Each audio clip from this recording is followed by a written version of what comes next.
So as we did in previous groups in the upper Midwest, we showed snippets from the most recent Democratic presidential debate and asked our respondents to give their moment-to-moment reactions using audience-controlled handheld dials called perception analyzers.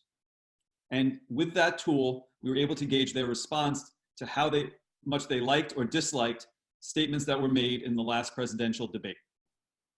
4 statements stand out as being particularly noteworthy. One was Senator Klobuchar from Minnesota talking about how she would deal with the opioid crisis. My first answer to that question, and which is included in my plan, is that the people that should pay for this, that should pay for the treatment, are the very people that got people hooked and killed them in the first place. And that is the people that are manufacturing these opioids. That's the first way. Another notable response was from Tom Steyer, talking about how large corporations really don't care about American workers. But there's something else going on here that is absolutely shameful, and that's the way the money gets split up in terms of earnings.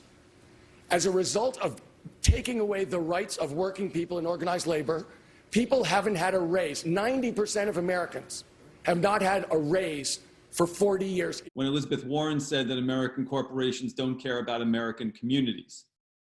They have no loyalty to American workers. They have no loyalty to American consumers. They have no loyalty to American communities. They are loyal only to their own bottom line.